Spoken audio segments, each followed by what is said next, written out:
Naging malaking usapin sa social media ang lumabas na desisyon ng MTRCB nitong September 4 kung saan pinapatawan nito ng 12-day suspension ng It's Showtime dahil sa ginawang pagkain ng icing ng mag-asawang sina Vice Ganda at Ayon Perez sa segment na Isip Bata noong July 25.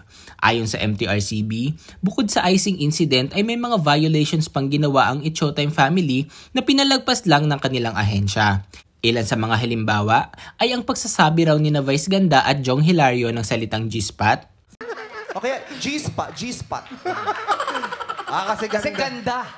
Ganda. Ang pagjo-joke daw ni Vong Navarro ng salitang tenggel. Si Tenggel. Ikaw partner ni Tenggel. Si Tanggol.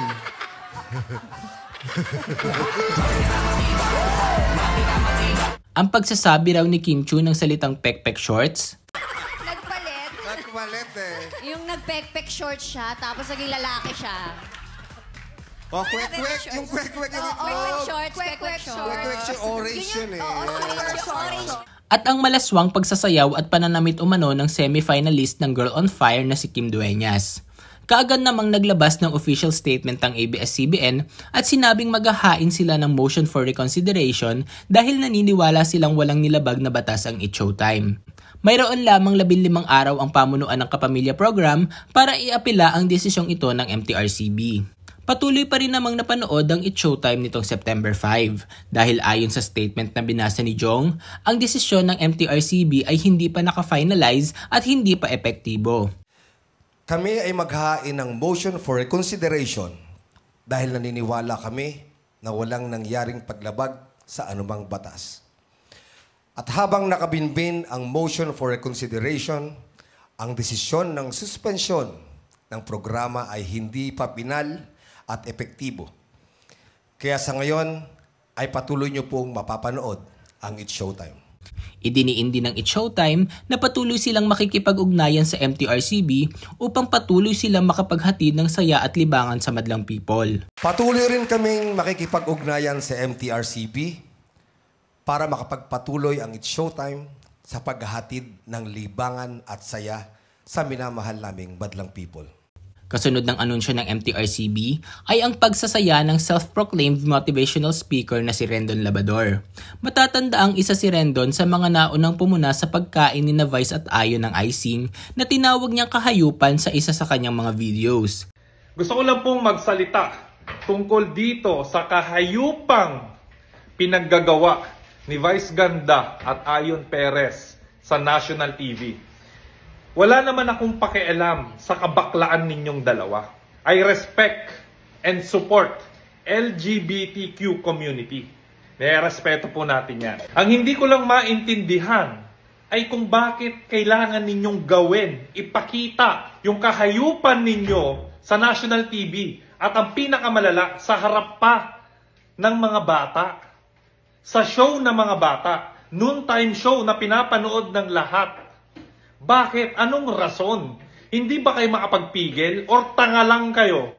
Naging dahilan ito upang magkaroon ng debate ang mga netizens tungkol sa kung malaswa ba ang ginawa ng mag-asawa o sadyang marumi lang ang isip ng mga taong pumupuna sa kanila. Bukod pa rito, nanawagan din si Rendon sa MTRCB na gumawa ng aksyon laban sa It's Showtime. Meron pa bang MTRCB? Asan na kayo?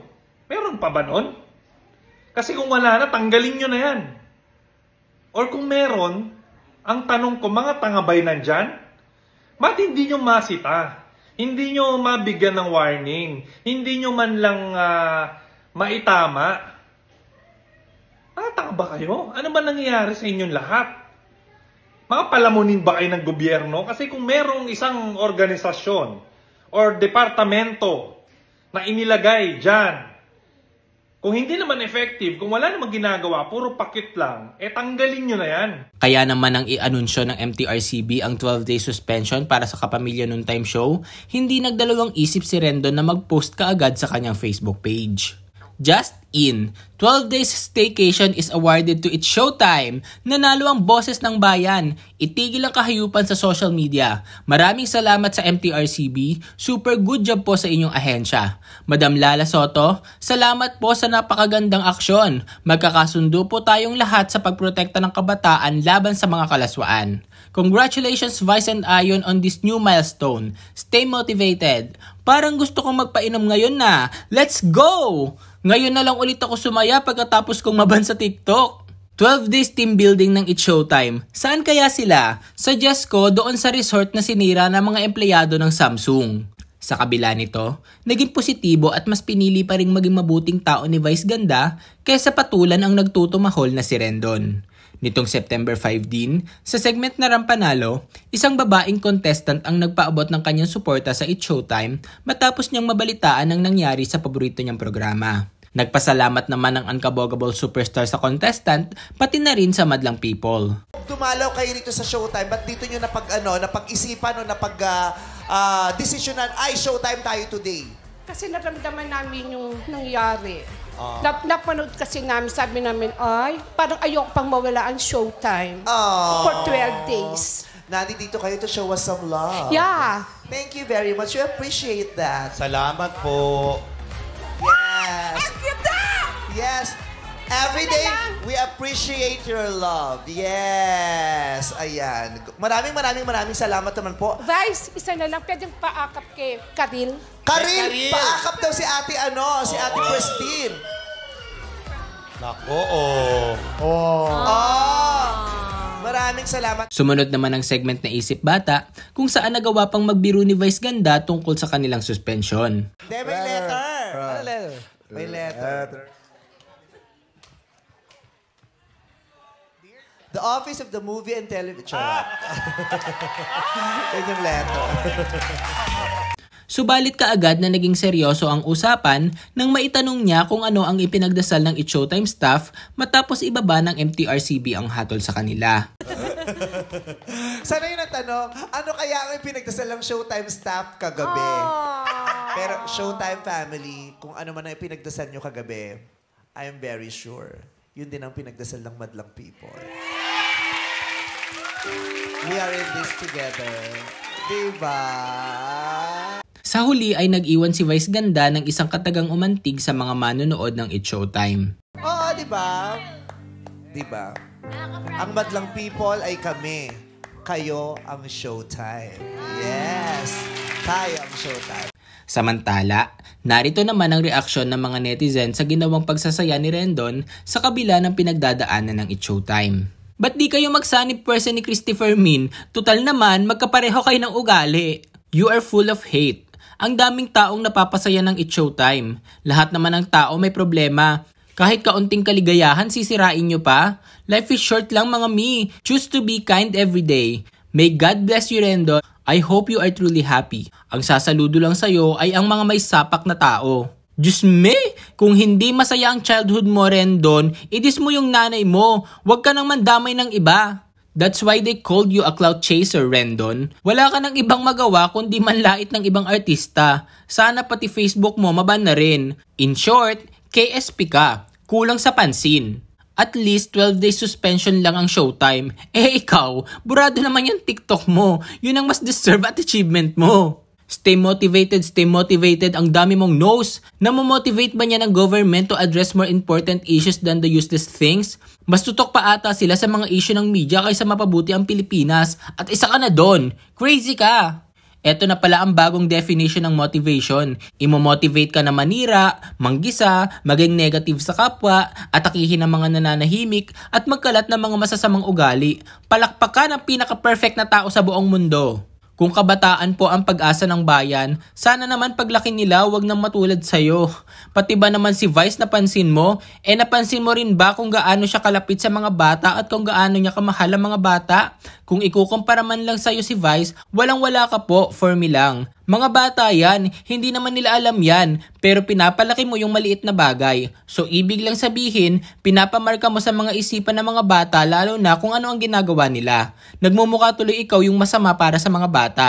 Kahit kailan hindi nakaka-motivate si Rendon Labrador, so bakit ka tinawag na motivational speaker? Issue influencer maaari pa. Iba talaga tong si Rendon na ang tanging pangarap lang sa buhay ay mang-away ng mga tao. Ayan tuloy, nagbunyi din ng mga tao sa pagkawala ng TikTok mo.